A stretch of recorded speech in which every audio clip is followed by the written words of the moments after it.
हे hello नमस्ते सत श्री अकाल राधे राधे राम राम प्रणाम एंड अस्सलाम वालेकुम मेरे नन्ही मुन्नी से प्यारे से क्यूट क्यूट से व्यूवर्स। कैसे हो यार आप सब लोग? ठीक हो ना? आई होप कि आप सब बढ़िया ही होंगे।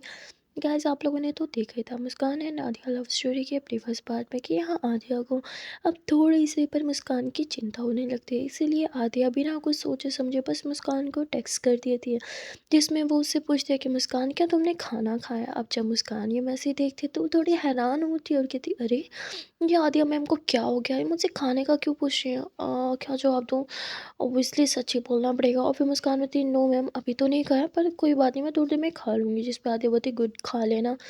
और तबीयत कैसी है अब तुम्हारी? यू फीलिंग वेल ना? जिस पे मुस्कान बोलती yes ma'am I am totally fine don't worry about me. जिस पे आदिया बोलती हाँ और मैं भला क्यों परेशान होंगी तुम्हें लेके, मैंने तो बस ऐसे ही पूछ लिया, चलो बाय। और ऐसे ही फिर मैसेज करना बंद कर देती है। यहाँ मुस्कान मुस्कुराती है और कहती है यार कभी कभी ना आदिया मैम इतनी अच्छी बन जाती है, इतनी अच्छी बन जाती है कि मन करता है कि बस बेस्ट प्रोफेसर का अवार्ड ही उठा के इन्हें दे दूँ। इतना अच्छी कोई कैसे हो सकती है प्रोफेसर यार, ओ माय गॉड। अब तो ये मेरी फेवरेट होने लगी हैं। और मुस्कान ऐसे ही मुस्कुराती है। अब मुस्कान का मूड काफ़ी ज़्यादा अच्छा था और जो कि मैंने बोला था, जब वो काफ़ी ज़्यादा अच्छा फ़ील करती है या काफ़ी बुरा फ़ील करती है तो उसका एक ही काम होता है म्यूज़िक लगाना और साथ साथ इंजॉय करना। वो यही करती है क्योंकि उसकी दीदी उससे अभी बात नहीं कर रही थी, वो उन्हें थोड़ा अभी और आराम करना था, इसीलिए मुस्कान म्यूज़िक लगाती है और बस वो घर में ही टहलना और डांस करना स्टार्ट कर देती है। यहाँ आदिया का मूड काफ़ी अच्छा था और वो अपनी मॉम से बात करने के लिए टेरेस पे जाती है, जहाँ वो भी जस्ट अपनी मॉम का नंबर डायल ही करती है कि इतने में उसकी नज़र चली जाती है अपनी क्रश पे, जो कि बहुत खुश लग रही थी और डांस कर रही थी। ये देख के तो आदिया और भी ज़्यादा फ्रेश फील करती है। अब उसे काफ़ी अच्छा फील हो रहा होता है और तभी इतने में उसकी मॉम कॉल अटेंड कर लेती है, जो कहती है हेलो आदिया बेटा बच्चा मेरी आवाज़ आ रही है आपको? जिस पे आदिया बोलती yes yes mom, yes yes मैं सुन रही हूँ। जिस पर उसकी मॉम कहती है कैसी हो बेटा, कल कॉल क्यों नहीं किया? और फिर उसकी मम्मा ऐसे प्रिटेंड करती है मानो उसे कुछ पता ही नहीं कि इसका मोबाइल ख़राब था या ऐसा कुछ। जिस पे आदिया बोलती सॉरी मम्मा मैं बस कल थोड़ी सी बिज़ी थी, आई एम सो सॉरी। उसकी मॉम कहती और तुम्हारा मोबाइल मोबाइल स्विच ऑफ क्यों जा रहा था? जिस पे आदिया कहती वो चार्ज नहीं था, आपको पता है ना मैं कितनी ज़्यादा इर्रिस्पॉन्सिबल पर्सन हूँ। जिस पे उसकी माँ कहती हाँ वो तो तुम हो।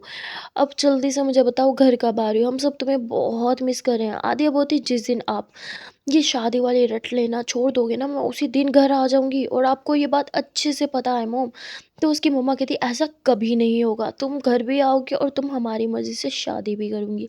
देखो अगर तुम्हें कोई लड़का पसंद है तो नो इश्यू, हमें उसे इंट्रोड्यूस करवा दो। अगर वो वेल सेटल हुआ, हमें वो अच्छा लगा, उसकी फैमिली उसका बैकग्राउंड अच्छा लगा, तो डोंट वरी बेटा हम खुद तुम्हें सपोर्ट करेंगे, हम खुद तुम्हारी उससे शादी करवा देंगे। बस तुम हमें मिलवाओ तो सही किसी से, हम तुम पे कोई ज़बरदस्ती थोड़ी थोप रहे हैं, हम तो चाह रहे हैं कि तुम्हारी पसंद से भी कर देंगे, बस तुम करो तो सही। हाँ तो करो शादी के लिए। जिस पे आदिया मन ही मन में कहती अरे यार अब मैं इन्हें क्या ही बोलूँ, मेरी लाइफ में कोई लड़का नहीं है। और फिर आदिया बोलती मोम प्लीज़ आप ऐसी बेतुकी बातें करके ना मेरा मूड ख़राब मत करें। जिस पर उसकी मम्मी थी कोई बेतुकी बात ही नहीं है, तुम्हें समझ में क्यों नहीं आता? हाँ तुम इतनी बड़ी हो चुकी हो। और फिर से उसके मुँह पे बोल देते अब तुम 25 की हो गई हो, 21 की नहीं रही जो तुम्हारा बचपना ही ख़त्म नहीं हो रहा। जिस पर कहती कम ऑन मॉम मेरे अंदर कोई बचपना नहीं है। हाँ ठीक है मैं मानती हूँ मैं 25 की होगी, बार-बार सुनाने की ज़रूरत नहीं है। जिस पर उसकी मम्मा बोलती हाँ जितनी बार सुनाऊँ उतना कम है, क्योंकि तुम्हें कुछ समझ तो आता नहीं है, अपनी एज तो दिखाई देती नहीं, बस बचपना बचपना एंड सिर्फ बचपना भरा पड़ा है। आधे बोलते यू नो व्हाट मॉम मुझे ना आपको कॉल करनी ही नहीं चाहिए थी, क्योंकि मुझे पता था मुझे कभी नहीं समझ सकती। और ऐसे बोल के आदिया कॉल डिस्कनेक्ट कर देती है। अब आदिया का मूड बहुत ख़राब होता है, वो अंदर जाने लगती है, पर तभी वो एक बार सामने की तरफ नज़र घुमा लेती है और उसकी आंखों के सामने उसकी क्रश, जिसने आज भी कैप लगा रखी थी। असल में थोड़ी ठंड का मौसम चल रहा था तो विदाउट कैप विदाउट हुडी बाहर निकलती ही नहीं थी अपने रूम से, और घर में भी पूरा टाइम वो ऐसे ही खुद को कवर करके रखा करती थी। वो शी इज़ सो सेंसिटिव, जल्दी बीमार हो जाती थी, इसलिए खुद को पैक रखती थी। अब यहाँ आदिया उसे देख के मुस्कुराती हो, कहती है इसे देखो बड़ी बहन इतनी समझदार है जो एवरी टाइम खुद को इतना पैक करके रखती है, और छोटी को देख लो, इसको तो बारिश में भीगना और बीमार होना है, पता नहीं कुछ खाया भी होगा या नहीं। और फिर एकदम से कहती है ओ माय गॉड ये मुझे क्या हो रहा है, मैं मुस्कान की इतनी परवाह क्यों कर रही हूँ? मुझे ना अपना सारा फोकस ना सिर्फ मुस्कान की दीदी पे रखना है, मुस्कान पे बिल्कुल नहीं रखना। और फिर ऐसे सोच के सामने देखने लग जाते हैं, जो कि उसे लगता है मुस्कान की दीदी है, पर वो तो मुस्कान ही थी। खैर आधे इन सारी बातों से अनजान उसे बहुत ज़्यादा प्यार से देख रही थी और मन ही मन में उसके साथ अपना फ्यूचर भी प्लान करने लगी थी। आलिया इन कुछ दिनों में इतना आगे पहुंच जाती है ना कि बैक ऑफ करना उसके लिए इम्पॉसिबल सा हो चुका था। अब उसका मन तड़पने लगता है कि चाहे जो हो जाए, आज तो वो भाई मुस्कान की सिस्टर से मिल के ही रहेगी, और इसीलिए वो कहती यही सही टाइम है, मुझे अभी जाके मिल लेना चाहिए, वरना पता नहीं वो घर होगी या फिर नहीं। आदिया ऐसे सोच के नीचे की तरफ जाती है, पर तभी उसे काजल की मम्मा रोक देती है, जो पूछते हैं कि काजल कुछ पैसे की डिमांड कर रही थी, कह रही थी उसकी किसी फ्रेंड को चाहिए। क्या तुम्हें पता है उसकी कौन सी फ्रेंड को पैसों की नीड थी? जिस पे आदिया बोलती, अरे ये काजल कितनी स्टूपिड है, मैंने बोला भी था अपनी मम्मा से पैसे ना ले। देखा अब उसकी मम्मा कितनी परेशान हो रही है। उसकी मम्मा कहती है मुझे पता है काजल बहुत समझदार है, पर फिर भी कोई लड़के वड़के का चक्कर तो नहीं। देखो बेटा तुम उसकी बेस्ट फ्रेंड हो, तुम्हें तो सब कुछ पता होगा। जिस पे आधी हंसते हुए थी, अरे नहीं नहीं आंटी, कोई लड़का नहीं है उसके लाइफ में, ट्रस्ट मी, अगर कुछ होता ना तो मैं सबसे पहले आपको बता दी। जिस पे उसकी मम्मा कहती, ठीक है, लेकिन मैंने तो उसे पैसे दिए ही नहीं थे, अब सोच रहा हूँ मुझे उसे पैसे दे देने चाहिए थे, क्या पता सच में उसकी किसी फ्रेंड को नीड हो। आधी बोती, वॉट आंटी, आपने पैसे नहीं दिए थे? जिस पे वो थी, नहीं मैंने नहीं दिए, सडनली इतने सारे पैसे मांग रही थी, मेरे पास कैश थोड़ी पड़ा होता जो मुझे उठा के दे देती। जिस पे बात ये कहती, ओह माय गॉड, इसका मतलब कि काजल को उसकी मम्मा ने पैसे नहीं दिए, फिर किसने दिए? कहीं इसने सच में कोई बॉयफ्रेंड तो नहीं फंसा रखा, कोई अमीर ज़्यादा? मुझे तो इससे बात करनी ही होगी। आद्या बोल जाते हैं कि वो कहाँ जा रही थी। वो ऊपर काजल के रूम में जाती है, रूम लॉक करते हुए कहती, देख बहन सच सच बता दे, कोई लड़का वड़का फंसा रखे तूने, वो भी कोई अमीर ज़्यादा, और मुझे बताया भी नहीं? जिस पे काजल बोलती, पागल पागल हो गई है क्या, नशा वशा करना स्टार्ट कर दिया तूने? मैंने कौन सा लड़का फंसा लिया? तुझे पता है ना मैं इन सब चीज़ों से 100 मील दूर रहती हूँ। जिस पे आदिया बोती, देख सच सच बता दे, वरना मैं तेरी मम्मा को जाके सब कुछ बता दूंगी। काजल बोती, तू पागल वागल है क्या, क्या बकवास कर रही है? आदिया बोती, मुझे आंटी ने बताया उन्होंने तुझे कोई पैसे नहीं देते, अब तो सच से बता, इतने सारे पैसे कहाँ से है जो तूने मुझे न्यू मोबाइल दिलाया? जिस पे अब काजल नजरें चुराती है और मुंह बंद कर लेती है। आदिया बोती, तू नजरें चुरा रही है, मतलब तूने मुझसे कुछ छुपाया? बताती है कि मैं आंटी आंटी आंटी, तो काजल एकदम मुंह पे हाथ रखती है कि पागल है क्या, हाँ माना मेरी मम्मा ने पैसे नहीं दिए, पर वो तेरी मम्मा ने दिए थे। आधी बताई, व्हाट, मेरी मम्मा ने पैसे दिए थे? हाँ, वो भला क्यों देने लगी, और उन्हें तो पता ही नहीं था कि मेरा मोबाइल टूट गया। जिस पर कहती, अरे यार तू पागल है क्या, तुझे पता है ना, ना तू तेरी मम्मा के बगैर रह सकती है, ना ही तेरी मम्मा तेरे बगैर रह सकती है यार। वो बहुत वरीड थी, तेरा मोबाइल स्विच ऑफ जा रहा था तो उन्होंने मुझे कॉल किया, and for your kind information वो अच्छे से जानती है कि तुम मेरे घर रह रही है। और फिर उन्होंने बोला कि वो तुझे मोबाइल दिलाएंगी, और उन्होंने ये भी बोला मैं तुझे ना बताऊं बिकॉज तुझे काफ़ी गिल्टी फील होगा और तू उनसे पैसे नहीं लेगी, इसीलिए। जिस पे आधा बती, ओ शिट यार, तूने मुझे पहले ही क्यों नहीं बताया, जस्ट जस्ट अभी मैंने मम्मा के साथ इतना बड़ा आर्ग्यू किया, आई एम सो स्टूपिड।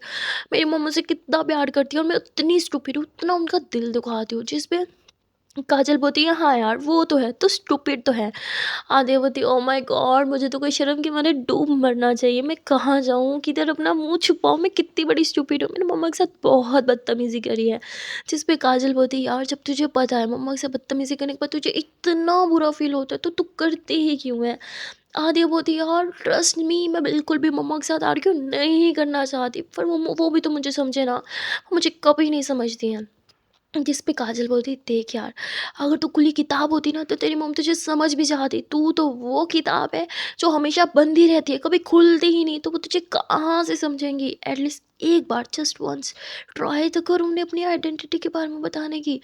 जिस पे आते कहती, यार कोई हो भी तो जिसका हाथ पकड़ के मम्मा के सामने लेके जाऊँ। मम्मा आज भी बोल रही थी, अगर कोई लड़का पसंद है तो उसे हमारे सामने लेके आओ, हम उससे तेरी शादी कराएंगे। अब मैं क्या बताऊँ, यहाँ तो कोई है ही नहीं। ऐसा लगता है सहरा में फँस चुकी हूँ, रेत ही रेत है, ना कोई लड़की दिखाई देती है ना ही कुछ, जिनकी झंड हुई पड़ी है। जिस पे काजल होती, तो वो प्रोफेसर जिनकी उंगलियों में सॉरी बालों में तो उंगलियां फेर रही थी, उसका क्या? आदित्य बोती, यार जस्ट स्टॉप इट ना, she is not my type, हाँ she is cute but not my type यार, आई मीन उनके साथ फील नहीं आता। काजल बोती, तुझे कैसी फीलिंग चाहिए, हाँ क्या मतलब फील नहीं आता, लड़की है, जिंदा है, हसीन है, और क्या चाहिए तुझे इसमें? आधे बोलते, यार सिर्फ लड़की चाहिए होती ना तो लड़कियों की कमी नहीं है, ओके। मुझे कोई स्पेशल पर्सन चाहिए जिसे देखते ही दिल में धक धक हो, जिसे देखते ही ना एक एक अलग सी वाइब्स आए, फीलिंग्स आए, जिसे देख के लगे कि yes she is the one, and she she is the perfect person for me and I know कोई परफेक्ट नहीं होता, बट वो जैसी भी होगी मेरे लिए वो परफेक्ट होगी और मैं उसके लिए परफेक्ट होंगी। एंड ट्रस्ट मी, जब तक मुझे वो पर्सन नहीं मिल जाती ना, मैं खुद को नीट एंड क्लीन रखूँगी। आई मीन समझ रही है ना, मैं किसी भी फालतू एरिगेटेड रिलेशनशिप में नहीं जाना चाहती, मुझे टाइम पास करना ही नहीं है। वैसे भी टाइम पास करने के लिए सारी उम्र मेरी गुजर ही गई, अब क्या बचा, 25 की हो गई हूँ, अब तो बस सेटल होना है अपनी लाइफ में। जिस पे काजल बोलती, देख बहन, कोई भी तेरे साथ सेट नहीं होने वाली। आदिया बोलती, क्यों यार, मैं अच्छी खासी तो दिखती हूँ। कहती, यार सब कुछ लुक्स नहीं होता, ओके। खुद को सेट कर, पहले अपनी लाइफ सेट कर। एटलीस्ट जब तेरे पेरेंट्स उसके साथ तुझे एक्सेप्ट ना कर सके तो तू इतनी वेल सेटल तो होनी चाहिए ना कि तू खुद उसका ख्याल रख सके, अपने पेरेंट्स पे डिपेंड ना हो। जैसे अभी तुझे तेरी छोटी छोटी चीज़ों के लिए पेरेंट्स पे डिपेंड होना पड़ता है, मोबाइल पे तुझे उन्होंने ही दिलाया। आधे बोलती, यार तू कह तो सही रही है, पर तुझे पता है ना मैं कैसी हूँ, मुझसे काम वाम तो बिल्कुल नहीं होता। माय गॉड, सुबह उठना एंड शावर लेके काम पे जाना, मेरा टाइप नहीं है यार ये सब, मुझे तो बस आराम चाहिए। जिस पे काजल बोलती, बहन फिर तो तू सारी ज़िंदगी ना सिंगल ही मरेगी, अब पीछा छोड़ मेरा। और ऐसे ही अपना काम करने लगती है। तब यादिया को याद आता है, अरे यार आज उसे काफ़ी सारे स्टूडेंट्स की होमवर्क चेक करने थे जो वो अपने साथ घर ही लाई थी। और फिर उन होमवर्क को देखते हुए कहती, ओ माय गॉड, ये तो इतनी सारा है, कौन चेक करेगा। और फिर काजल को देखते हैं, काजल बोलती, बस बस मेरी तरफ मत देख, मेरा खुद का बहुत काम पेंडिंग पड़ा है, अपना काम खुद कर। आदिया बोलती, ओके ठीक है फाइन, मैं कर रही हूँ। और फिर आदिया सारा होमवर्क चेक करने लगती है। किसी की भी होमवर्क इतना अच्छा नहीं था, उसे मज़ा ही नहीं आता। अगर किसी ने आंसर से लिखे होते तो उनकी हैंड राइटिंग इतनी बकवास होती है कि आदिया फ़ौरन उनकी कॉपी ही बंद कर देती है। कहती है, ओह माय गॉड, ये नोटबुक देखते ना मेरा तो सर चकराने लग गया। तभी उसके सामने मुस्कान की नोटबुक आती है। हाय, मुस्कान की राइटिंग, मतलब वो हर एक चीज़ में ना परफेक्ट थी। उसकी राइटिंग देख के आदिया बोलती, यार ये राइटिंग देख, ये मुस्कान ना जो भी बोलो जैसे भी बोलो, पर इसकी राइटिंग ना बहुत अच्छी है। देख के ना एकदम मूड फ्रेश होता है, और बाकी बच्चों की नोटबुक देख के तो सिर्फ नींद ही आती है मुझे। जिस पे काजल बोलती, हाँ यार ये पढ़ाई में बहुत अच्छी है और बहुत स्वीट है, पर उसकी फैमिली प्रॉब्लम्स, बेचारी बच्ची इतने से उम्र में इतना सब कुछ फेस करना पड़ा। आदिया बोलती, क्या मतलब। तो काजलवती, अरे नहीं नहीं कुछ नहीं। आदित्य बता ना यार। काजलवती, अरे अच्छा नहीं लगता यार, किसी और की पर्सनल लाइफ हम क्यों डिस्कस करें। तो आदित्य, यार वो मेरी स्टूडेंट है, ओके, और मुझे जाने का क्या, तो बता दे। काजलवती, ज़्यादा तो नहीं जानती हूँ, पर मम्मा थोड़ा उनके घर आधी से आती है कभी कभी। तो उन्होंने बताया कि उनकी मॉम एंड डैड सेपरेट हो चुके हैं। डैड कहने को साथ रहते हैं, पर वो ना होने के बराबर हैं, बिकॉज़ वो हमेशा आउट ऑफ सिटी रहते हैं, और ये दोनों बहनें अकेली घर पे रहती हैं। और अकेली खाओ तो सिर्फ आधी अब आधी कहती, अकेली मतलब, तो कहती, अरे मतलब कि सिर्फ मुस्कान बेचारी घर पे अकेली रहती है, उसकी दीदी तो सारा दिन बाहर होती है, और वो तो घर रात में ही आती है जस्ट सोने के लिए। आती है बोती, हाँ बेचारी मुस्कान अकेले पूरे दिन कैसे बीता आती होगी। जिस पे काजल बोती, तो उसमें ज़्यादा इंटरेस्ट नहीं ले रही, बोल मत, वो बच्ची है तेरा, उसका कुछ नहीं हो सकता। आदिया बोती, हाँ छी यार, मैं वैसा सोच भी नहीं सकती उसके लिए, she is a my student and she is a little girl, okay, she is not my type. तो कहती, हाँ हाँ मुझे पता है तेरा टाइप क्या है, और बाय द वे वो टोटली तेरे टाइप है। जैसे तूने गर्ल डिस्क्राइब की ना, वो सेम वैसी है, उसकी personality, and she is heighted and good looks also, and overall perfect है यार, स्टडी में भी अच्छी है, हैंड राइटिंग में भी अच्छी है। आद्यावती, तू पागल है क्या, तू मुझे एक बच्ची के साथ सेट करना चाहती है, are you out of your mind. Kajal हंस सकती, अरे नहीं यार, मैं बिल्कुल भी ऐसा नहीं चाहती कि तेरा उसके बीच कुछ भी हो, because she is a little girl. But मैं जस्ट बोल रही हूँ कि अगर वो थोड़ी एज में बड़ी होती ना, तो ट्रस्ट में मैं खुद तेरी और उसकी सेटिंग करवा देती। जिस पे आदिया हंसते हुए थी, तू सच में पागल है, तेरे दिमाग में ना गंद भरा है और कुछ नहीं, सोचना भी मत उसके मेरे बारे में, she is a little girl, और मैं उसके बारे में कभी ऐसा वैसा नहीं सोच सकती। और आदिया ऐसे बोल के कॉफ़ी बनाते फिर टेरेस पे जाके खड़ी हो जाती है कि हाय एक बार फिर से बस मेरी क्रश का दीदार हो जाए। और आज तो मानो भगवान भी जी भी उसी का ही साथ दे रहे थे, क्योंकि वहाँ पे फिर से मुस्कान आ जाती है, जो अब वहाँ पे बस ऐसे ही थोड़ा-सा वॉक करती है और फिर चेयर घुमा के बैठ जाती है। पर अभी भी उसने हुड वगैरह लगा रखा था और उसके हाथ भी इतने क्लियर नहीं दिख रहे थे। अब आदिया जो है वो दूरबीन उठाती है और ज़ूम करती है उसके हाथों पे, और उसके हाथ और उसके वो नेल्स, और जो नेल पेंट लगा हुआ था ना, वो काफ़ी ज़्यादा मतलब डिसेंट था, काफ़ी डिसेंट कलर लगा रखा था उसने, काफ़ी अच्छे लग रहे थे उसके हैंड्स, काफ़ी वाइट थे, सॉफ्ट सॉफ्ट से। और आदिया मुस्कुराते हुए थी, वाह चलो फेस ना सही, हाथों का तो दीदार हो ही गया। और फिर वो दूरबीन साइड पे रखती है और उसे देखते हुए अपनी कॉफ़ी इंजॉय करती है। वहाँ दूसरी तरफ मुस्कान को फील होता है जैसे टेरेस पे कोई है। और मैं कहती अरे यार, टेरेस पे क्या कोई लड़का चढ़ गया है क्या? लेकिन ये तो काजल मैम का टेरेस है, उनके घर में तो कोई लड़कियां नहीं, छोड़ो क्या मुझे क्या। और ऐसे बोल के वहीं बैठी रहती है, अपना मोबाइल यूज़ करती है। और फिर उसे याद आता है कि उसने तो कुछ खाया ही नहीं। तो फिर वो अपना खाना लेके आती है और उधर ही बाहर बैठ के खाने लग जाती है। अब आदि उसे खाते हुए देखती है और मुस्कुराती है। अब खाना फिनिश होने के बाद मुस्कान तुरंत टेक्स्ट करती है कि मैम मैंने खाना खा लिया। आदिया टेक्स्ट पढ़ के भी इग्नोर करती है कि पागल है क्या, बता क्यों रही है, मैंने कौन सा इससे पूछा। और ऐसे ही बस उसे देखती ही रहती है मुस्कान को। अब देखते देखते काफ़ी ज़्यादा अंधेरा भी होने लगता है। और तभी मुस्कान को अंदर से आवाज़ आती है, जो कोई और नहीं बल्कि उसकी दीदी ही लगाती है। वो अंदर जाती है, उसकी दीदी बोलती मैं जा रही हूँ काम पे, मेरी फिर से नाइट शिफ्ट है। जिस पे मुस्कान बोलती दीदी प्लीज़ इतना ओवर टाइम मत किया करो, बीमार पड़ जाओगी। जिस पे उसकी दीदी होती अरे बच्चा कुछ नहीं होता, मैं बिल्कुल ठीक हूँ, तुम अपना ढेर सारा ख्याल रखना। और याद है ना, कोई भी दरवाजे पे आ जाए बस दरवाज़ा मत खोल देना। जिस पे मुस्कान बोलती ओके दीदी नहीं खोलूँगी, अब आप जाओ। और फिर वो अपनी दीदी को हक करती है। यहाँ आदिया काफ़ी वेट करती है, जब कोई बाहर नहीं आता तो आदिया मुंह फेर लेती है। और वो खुद भी थोड़ा टहलने लग जाती है। वहाँ दूसरी तरफ मुस्कान अपनी दीदी को बाय बाय करती है, डोर अच्छे से लॉक करती है। और उधर ही बाहर बैठ जाती है। यहाँ आदिया अंदर चली जाती है क्योंकि उसे लगता है अब उसकी क्रश वापस नहीं आएगी। वो अंदर चली जाती है और अंदर जाके लेट जाती है। और उसके बाद वो अपनी मम्मा के बारे में सोचने लगती है कि उसे अपनी मम्मा से इतनी बदतमीज़ी की, एटलीस्ट एक सॉरी ही करनी चाहिए। इसीलिए वो कॉल नहीं करती पर वॉइस मैसेज छोड़ देती है व्हाट्सएप पे, जिसमें वो अपनी मम्मा से अच्छे से सॉरी भी करती है। और उन्हें बोल दिया कि आई नो मॉम, आप मेरी जैसी बदतमीज़ बेटी तो कभी भी डिज़र्व नहीं करती थी, पर क्या करें, अब तो भगवान जी ने आपको दे दी मेरी जैसी बेटी, तो झेलना पड़ेगा आपको मुझे। और फिर थोड़ी ऐसी क्यूट क्यूट बातें भी कर दी जिससे उसकी मोम का मूड ठीक हो जाए। और ऐसे ही होता है, उसकी मोम का मूड ठीक हो जाता है। यहाँ आदिया अपने मोम से, अपने घर से, अपने पूरे परिवार से काफ़ी ज़्यादा दूर थी, पर दूर रह के भी वो उनके फेस पे स्माइल कैसे लाते हैं ये अच्छे से जानती थी। अब काफ़ी ज़्यादा रात होने की वजह से आदिया को नींद आने लगती है। और वहाँ दूसरी तरफ मुस्कान की तबीयत काफ़ी ज़्यादा ख़राब होने लगती है। और मुस्कान के डैड मुस्कान को बिना बताए आउट ऑफ स्टेशन आधी रात में ही निकल जाते हैं।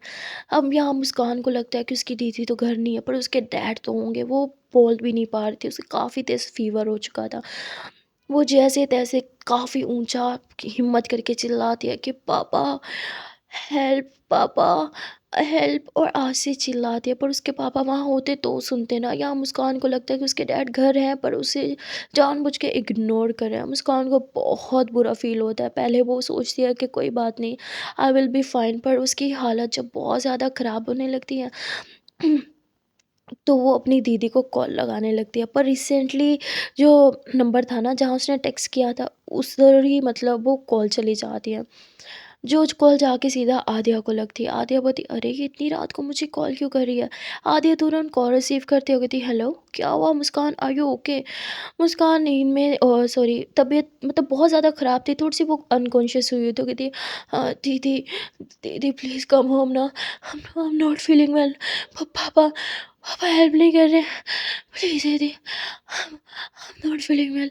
उसकी सांसें इतनी ज़्यादा तेज़ हुई हुई थी और उसकी हालत इतनी ज़्यादा ख़राब साउंड हो रही थी कि आदिया बहुत बुरी तरह से घबरा जाती है। आदिया खुद भी नींद में थी, पर वो एकदम से होश में आती है, कहती क्या हुआ Muskan, are you okay, are you fine, मैं अभी आ रही हूँ। और वो एकदम से हाइपर हो जाती है और वो काजल को उठाने लगती है, पर काजल नींद में थी और इसलिए वो जग ही नहीं रही थी। यहाँ आदिया को कुछ भी समझ नहीं आता। एक बात तो तय थी, वो मुस्कान को इस हालत में अकेला नहीं छोड़ सकती थी। इसलिए वो दौड़ते हुए घर से बाहर निकलती है, मुस्कान के घर के बाहर पहुँच जाती है, जहाँ वो काफ़ी ज़्यादा डोरबेल भी बजाती है, दरवाज़ा पीटती है, नॉक करती है और कहती है कि मुस्कान मुस्कान ओपन द डोर, मैं हूँ तुम्हारी आदिया मैम। पर मुस्कान की हालत तो इतनी ख़राब थी, वो बाहर तक चल के नहीं आ पा रही थी। यहाँ पर आदिया बहुत पैनिक करने लगती है, उसे समझ नहीं आता कि ना जाने मुस्कान को क्या हो गया है, वो दरवाज़ा क्यों नहीं खोल रही है। उसकी हालत भी कुछ ठीक नहीं थी, मुझे कुछ भी करके अंदर जाना होगा, पर हाउ, मैं अंदर कैसे जाऊँ। उसे कुछ भी समझ नहीं आ रहा था। बस एक बात तो तय थी, वो हर हाल में अंदर जाके ही मानने वाली थी। आधिया इधर-उधर देखती है और दीवारों पे जो है वो सिक्योरिटी वायर्स लगी हुई थी। ज़ाहिर-सी बात है उधर हाथ डालेगी तो भई हाथ तो इसके ज़ख्मी होने ही होने हैं। अब इसे कुछ समझ नहीं आ रहा था और तभी वो दीवार के एक नुक्कड़ पे देखती है, वहाँ जो सिक्योरिटी वायर्स थी ना, वो थोड़ी नहीं लगी हुई थी। एक जगह ऐसी थी जहाँ शायद वायर कम पड़ गई थी या टूट के गिर गई या जो भी था, मतलब वो एक सिरे पे नहीं लगी हुई थी। आदिया भगवान जी का नाम लेती होगी, कहती भगवान जी प्लीज़ मेरी जान बचा लेना, इससे ना हो कि उससे बचाते-बचाते मैं आपको प्यारी हो जाऊँ। ऐसे प्रार्थना करती है और फिर जय माता दी करके बस दीवार पे चढ़ जाती है। और जब छलांग लगा के घर के अंदर एंटर होना था तो उसकी बैंड बज रही थी, बिकॉज उसे हाइट से ज़्यादा नहीं पर थोड़ा सा डर लगता था। और उसने कभी भी ऐसे दीवार भी नहीं फलांगी थी, तो थोड़ा घबराते हुए अंदर एंटर हो ही जाती होगी थी। हे भगवान जी मेरी टांगे तो सलामत है, मैं ठीक हूँ ना, माय गॉड मुझे तो लगा मेरी टांगे तो टूटनी ही टूटनी है। वेल फिर आदिया अंदर जाने लगती है तो उसे वो जगह दिखती है जहाँ उसकी क्रश बैठ के खाना खा रही थी। आधी उस जगह को देख के मुस्कुराती है और फिर एकदम से उसे मुस्कान का ख्याल आता है। वो तुरंत घर के अंदर पहुंच जाती है। अब उसे पता भी नहीं था मुस्कान का रूम कौन है, मुस्कान कहाँ मिलेगी, कुछ नहीं पता था। इसलिए वो ऊंची ऊंची आवाज़ें लगाने लगती है, मुस्कान मुस्कान कहाँ हो तुम, और हर एक रूम को अच्छे से चेक करने लगती है। तभी मुस्कान बोलती है, Adiya ma'am please please help me, I am not feeling well. और उसकी ये आवाज़ सुन के आद्या के तो पाँव के नीचे से ज़मीन खिसक जाती है, क्योंकि मुस्कान की वो गर्म सांस थे, मतलब उसका वो हड़बड़ा के बोलना, और ऐसे लग रहा था जैसे मानो वो अपनी आखिरी सांसें ले रही हो। भगवान ना करे कि उसे कुछ भी हो, पर उसकी हालत सच में बहुत ज़्यादा ख़राब हो चुकी थी। आद्या भाग के उसके रूम में एंटर होती है जहाँ मुस्कान नीचे ज़मीन पे पड़ी थी। आद्या कहती मुस्कान क्या हो गया तुम्हें। आद्या उसे अपनी बाहों में उठाती और बेड पे लिटाती, और जब उसे लिटा रही थी तो उसके बदन को टच हो जाता है और वो देखती है कि मुस्कान तो भाई फीवर के मारे तप रही है। उसे इतना तेज़ फीवर था, इतना तेज़ फीवर था कि उसका पूरा बदन ओह माय गॉड ऐसे गरम गरम हो रखा था। आद्या भी घबरा जाती है, उसे कुछ समझ में नहीं आता। आद्या यहाँ पैनिक होने लग जाती है कि वो मुस्कान को किस तरह से हैंडल करे, और वो घबराहट जाती है, उसे कुछ समझ नहीं आता। उसे याद आता है कि जब उसे एक बार बहुत तेज़ फीवर हो चुका था तो उसकी मम्मी ने ठंडे पानी की पट्टी रखी थी। अब आद्या ऐसे करती है, भागते हुए इनका रसोई घर ढूंढती है जो कि फाइनली से मिल जाता है, और फिर फ्रिज से कुछ आइस वगैरह निकालती है, एक बाउल में पानी वगैरह डालती है, और फिर अपने खुद का जो स्टॉलर उसने पहना होता है वही फाड़ के पट्टी बना लेती है, और मुस्कान के बदन पे वो ठंडे पानी की पट्टियाँ रखने लगती है। उसके सर पे, उसके हाथों पे, और इवन उसके नेक पे भी रख रही थी ताकि किसी तरह बस ये बुखार कम हो जाए। पर मुस्कान का बदन बहुत तप रहा था और फ़ीवर कम होने का नाम नहीं ले रहा था। अब यहाँ आधिया इस सिटी में न्यू थी, ना उसे हॉस्पिटल्स का पता था, ना उसके पास किसी डॉक्टर का नंबर था। वो किससे हेल्प ले? वो काजल को कॉल किए जा रही थी, पर काजल तो नींद में टुन पड़ी थी, जो कॉल रिसीव नहीं कर रही थी। अब आधिया इतने में काजल को अकेले, मतलब सॉरी, मुस्कान को अकेले छोड़ के काजल को उठाने भी नहीं जा सकती थी, उतना बड़ा रिस्क नहीं ले सकती थी। इसलिए वो बस मुस्कान के पास बैठी रहती, उसे कुछ समझ नहीं आ रहा था। वो बस प्रार्थना कर रही थी कि भगवान जी इस लड़की का बुखार ना बस मैं नहीं हाउ बस कम हो जाए। और वो बहुत ज़्यादा मुस्कान का ख्याल रख रही थी। मुस्कान फ़ीवर में तड़प रही थी, उसे इतना पेन हो रहा था, और वो रोते हुए कह रही थी, mumma mumma please come back, mumma please, mumma I need you mumma, mumma I need you. और वो बहुत ज़्यादा रो रही थी। अब वो मुस्कान का वो दर्द उसे आदिया बहुत अच्छे से फ़ील कर पा रही थी, बिकॉज़ वो भी इमोशनली तौर पे अपनी मम्मा से बहुत ज़्यादा कनेक्ट थी। तो इसलिए वो मुस्कान की वो फीलिंग्स, वो दर्द समझती है, और वो मुस्कान के पास लेट जाती है। उसे रिलैक्स फ़ील करवाने के लिए उसे कहती है, हाँ, हाँ, देखो मैं हूँ तुम्हारी मम्मा, हाँ। और उसकी मम्मा तक बनने को तैयार हो जाती है कि बस किसी तरह मुस्कान शांत हो जाए। और वो मुस्कान को हग करती है, उसके बालों को सहलाती है, उसे सच में अपनी बेटी की तरह, लाइक जैसे हम अपने किसी छोटे से बच्चे को पैम्पर नहीं करते ना, वो ऐसे एक छोटे बच्चों की तरह मुस्कान को उस टाइम पैम्पर कर रही थी। और आद्या इतनी केयरिंग हो सकती है, ओह माय गॉड ये तो मैंने भी नहीं सोचा था, पर यहाँ आद्या अपना केयरिंग नेचर दिखाती है। वो इतना ज़्यादा मुस्कान का ख्याल रखती है, एक सेकंड के लिए भी उससे दूर नहीं जाती। बस सारा टाइम उसे बार बार पट्टियाँ बदल बदल के करती रहती है, उसका ख्याल रखती रहती है, उसका सर दबाती है, उसके हाथों को अपने हाथों में लेके रब करती है, और उसका बहुत ख्याल रखती है। सारी रात ऐसे ही बीत जाती है। और सुबह मुस्कान की आँख खुलती है और वो देखती है कि उसके पास कोई और नहीं बल्कि आदिया मैम बैठी हुई हैं, जो बैठे-बैठे ही सो चुकी थी। अब मुस्कान आदिया मैम को अपने पास देखती है तो थोड़ा घबरा जाती है। उसे लगा रात में उसकी मोम उसके साथ है, वो बहुत सुकून की सो चुकी थी। पर यहाँ तो आदिया मैम थी और वो कहती मम्मा मम्मा मम्मा मम्मा कहाँ हो आप? मम्मा फिर चली गई। मतलब अभी भी उसका बुखार उसके सर पे सवार हुआ था और वो अनकॉन्शियस थी। तभी आदिया बोलती मुस्कान मुस्कान रिलैक्स, मैं हूँ ना यहाँ पे। तो मुस्कान कहती मेरी मम्मा कहाँ है? वो रात में मेरे पास ही ना, मुझे पता है वो मेरे पास ही। आदिया बोलती शांत हो जा शांत हो जा, रिलैक्स मुस्कान, मैं हूँ ना। ब्रीद इन ब्रीद आउट, हाँ रिलैक्स। तो आदिया उसे काफ़ी रिलैक्स करने की कोशिश करती है पर मुस्कान तो रिलैक्स ही नहीं हो रही थी। और मुस्कान का फीवर जो रात में थोड़ा कम हो चुका था वो अब भी काफ़ी ज़्यादा तेज़ हो जाता है। आदिया को कुछ समझ नहीं आता। आदिया चाहती थी कि वो मुस्कान की फैमिली को इन्फॉर्म करे पर उसके पास तो किसी का नंबर ही नहीं था। वहाँ दूसरी तरफ काजल जग जाती है, जब वो देखती है कि आदिया रूम में नहीं है तो परेशान हो जाती है और तभी अपना मोबाइल उठाती है कि आदिया को कॉल लगाऊं। तो वो देखते आदिया की इतनी सारी मिस कॉल्स, वो कहती ओ माय गॉड इतनी सारी मिस कॉल्स, आदिया है कहाँ, वो ठीक तो होगी ना। हो शिट, मेरा मोबाइल तो साइलेंट में था, मुझे तो कॉल्स का पता ही नहीं चला। ओ माय गॉड, हाय वो ठीक होगी। और काजल ऐसे ही बोल के कॉल बैक करती है और आदिया बोलती है थैंक गॉड यार तूने कॉल उठा लिया, प्लीज़ तू जल्दी से आ जा यहाँ पे मुस्कान के घर, उसकी तबीयत बहुत ख़राब है, हमें उसे हॉस्पिटल लेके जाना होगा और उसके घर पे कोई भी नहीं है। काजल बोलती व्हाट, तू वहाँ पे क्या करी है, वो ठीक तो है ना। जिस पे आदित्य बोलती मुझे कुछ समझ नहीं आ रहा यार, बहुत टेंशन हो रही है, वो लिटरली बुखार से तड़प रही है। तो तू बस जल्दी से आ जा, हमें उसे कैसे भी करके ना हॉस्पिटल लेके जाना होगा। तभी काजल बोलती okay okay I am coming. Kajal जल्दी से अपनी स्कूटी निकालती है और घर के बाहर आ जाती है और फिर वो डोरबेल बजाती है। आदिया भाग के दरवाज़ा खोलती है। काजल बोलती तू यहाँ क्या कर रही है और कब से है। आदिया बोलती मैं रात से यहाँ हूँ, तू चलना यार प्लीज़, उसे कुछ हो जाएगा, मुझे कुछ समझ नहीं आ रहा यार, वो बहुत ज़्यादा तड़प रही है, उसे बहुत पेन हो रहा है, प्लीज़ तू चल ना अंदर, बाकी बातें तुझे बाद में बता दूँगी। काजल बोलती ओके ओके चल चल चल। और फिर ये दोनों अंदर आते हैं मुस्कान के रूम में, जहाँ मुस्कान की हालत सच में ख़राब थी। जब काजल उसकी ऐसी हालत देखती है तो वो भी एकदम की सहम जाती है। वो कहती अरे इसकी दीदी कहाँ है यार, हमें उसे इन्फॉर्म करना होगा। हादिया बोलती आई डोंट नो यार, शायद वो काम पे होगी और इसके घर पे कोई भी नहीं था यार, चलना इसे हॉस्पिटल लेके चलते हैं प्लीज़ यार। काजल बोलती यार इतनी सुबह तो हमें कोई टैक्सी नहीं मिलेगी इस एरिया में, हम इसे स्कूटी भी लेके जाना होगा। आदित्य बोलती are you out of your mind, तूने उसकी हालत देखी है, वो बैठ भी नहीं पाएगी स्कूटी पे। वो बोलती आई नो पर हमारे पास और कोई ऑप्शन नहीं है यार, तू तू चल जल्दी से। तो आदित्य बोलती अच्छा ठीक है, मैं इसे उठाती हूँ, तो तू स्कूटी निकाल। वो बोलती ओके ठीक है। मुस्कान भाग के बाहर जाती है। आदिया जो है वो मुस्कान को उठा के आती है और फिर काजल जो है वो जल्दी से डोर बंद कर देती है और फिर जैसे तैसे ये लोग मुस्कान को स्कूटी पे बिठाते हैं। आदिया पीछे बैठते हैं जो मुस्कान को अच्छे से पकड़ के बैठी होती है क्योंकि मुस्कान खुद को संभालने की हालत में नहीं थी, वो पूरी तरह से अनकॉन्शियस थी। खैर जैसे तैसे ये लोग उसे हॉस्पिटल स्कूटी पे ही लेकर जाते हैं और वहाँ आदिया चिल्लाती है इमरजेंसी है, प्लीज़ कोई तो हमारी हेल्प करो। और आदिया ने मुस्कान को अपनी बाहों में उठाया हुआ था। तभी एक नर्स वहाँ दौड़ी-दौड़ी आती है जो स्ट्रेचर लाती है, कहती है मैम आप इसे यहाँ पे लिटा दो, इसे हुआ क्या है? जिस पे आती है बोलती है इसकी तबीयत बहुत ख़राब है, इसे हाई फ़ीवर है कर रहा है और मुझे कुछ समझ नहीं आ रहा, प्लीज़ आप जल्दी से किसी सीनियर इंस्पेक्टर को वो सॉरी सीनियर डॉक्टर को बुला दो। जिसमें नर्स कहती है सीनियर डॉक्टर, मैम इतनी सुबह-सुबह कोई डॉक्टर नहीं है यहाँ पे।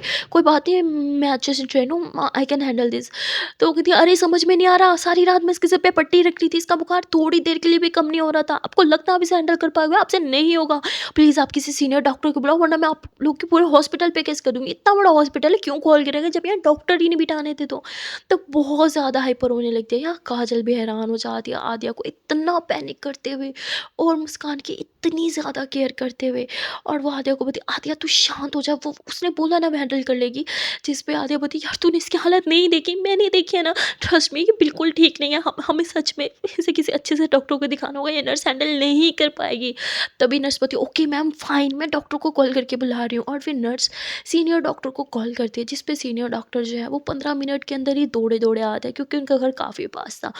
और वो आके मुस्कान को चेक करते हैं, वो कहते इतनी ज़्यादा तबीयत ख़राब हो गई, आपने इसे पहले क्यों नहीं दिखाया?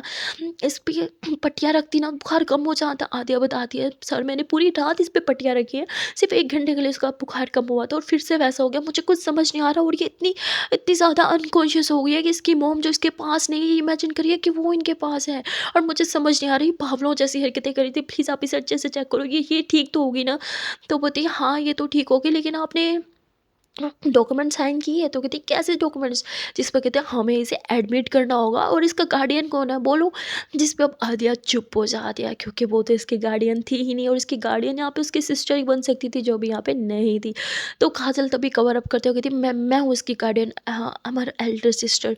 और फिर वो सारे डॉक्यूमेंट्स पे साइन वाइन कर लेती। आद्या बोलती थैंक गॉड तूने बचा लिया, मुझे तो समझ ही नहीं आ रहा था कि यहाँ पे क्या बोलूँ। और फिर आदिया और काजल जो है वो अंदर जाते हैं। मुस्कान अभी भी सो रही थी। अब डॉक्टर से कहते हैं कि don't worry she is just sleeping and थोड़ी देर में उसका फीवर कम हो जाएगा। और ऐसे वहाँ से चले जाते हैं जिस पे आदिया बोलती है यार कि ठीक तो हो जाएगी ना, मुझे सच में बहुत टेंशन हो रही है, मैं बहुत ज़्यादा घबरा गई थी, मैंने पहली बार किसी की इतनी हालत ख़राब देखी है। जिस पे काजल बोलती है रिलैक्स, तूने उसका बहुत ख्याल रखा है, she will be fine, don't worry about it okay. अब ये सोच इसकी फैमिली को कैसे इन्फॉर्म करे।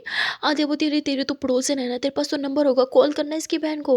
वो कहती अरे यार मेरा तो कभी उससे आमना सामना ही नहीं हुआ, जैसे तूने कभी इसकी बहन को नहीं देखा वैसे मैंने भी नहीं देखा। हाँ देखा है एक दो बार पर बहुत दूर से देखा है यार, मुझे नहीं याद यार, मेरे पास तो उसका नंबर ही नहीं है, मैंने तो कभी उससे बात भी नहीं की। जिस पे आदित्य उस पर भड़कते हैं यार तुझे अपने पड़ोसन का नंबर नहीं रखना होता अपने पास, हद है यार, तू कैसी लड़की है, तू कैसी पड़ोसन है, और इसे डांटने लगती है। काजल बोलती तू इतनी हाइपर क्यों हो रही है, रिलैक्स, हम हॉस्पिटल के अंदर है, तुझे यहाँ भी चिल्लाना है। हत्या बोलती आई डोंट नो मुझे क्या हो गया है, मुझे बस समझ नहीं आ रहा, वो ठीक तो हो जाएगी ना। खाजा बोलती हे शांत हो जाओगे, शांत, रिलैक्स, तुझे उसकी इतनी फिक्र क्यों हो रही है। हाजी बोलती क्यों ना हो, शी इज माई स्टूडेंट यार, एंड इंसानियत के नाते ऑफकोर्स फिक्र होगी ना। खाजा बोलती देख मुझे भी हो रही है, and she is also my student, but तू बहुत हाइपर हो रही है, देख खुद को शांत रख, she will be all right okay, doctor ने बोला ना she will be all right, just relax okay. यहाँ काजल आद्या को रिलैक्स करने लगती है। काजल को समझ नहीं आता कि आद्या उसके लेके इतनी ज़्यादा ओवर प्रोसेसिव क्यों हो रही है। ये चीज़ तो खैर आद्या को भी नहीं पता थी, वो तो बस अभी भगवान जी से यही प्रे कर रही थी कि कुछ भी करो भगवान जी, कुछ भी करो, बस मुस्कान को ठीक कर दो, उसे कुछ भी नहीं होना चाहिए। वो क्यों इतनी परवाह कर रही थी, क्यों उसे उसकी इतनी फिक्र हो रही है, क्यों उसे इतना बुरा लग रहा है मुस्कान के लिए, ये सब कुछ सोचने के लिए तो आद्या के पास अभी टाइम ही नहीं था। पर आप लोग के पास बहुत सारा टाइम है, आप मुझे कमेंट करके ज़रूर बताना कि आद्या मुस्कान के पीछे इतनी क्यों पागल हो रही है, उसे उसकी परवाह क्यों हो रही है, उसे उसके साथ क्यों इतनी अटैचमेंट हो रही है। और वीडियो अच्छी लगी हो तो यार वीडियो को लाइक करना तो बिल्कुल मत भूलना, और अगर चैनल पे नए हो और चैनल को अभी तक सब्सक्राइब नहीं किया तो बहुत बुरी बात है यार, इतने जालिम मत बना करो, देख के भाग जाते हो, थोड़े अच्छे बच्चे बनो, जल्दी से वीडियो को लाइक करो, कमेंट करो और चैनल को कर लो सब्सक्राइब। एंड हाँ don't forget to press the bell icon. Okay tata, bye bye.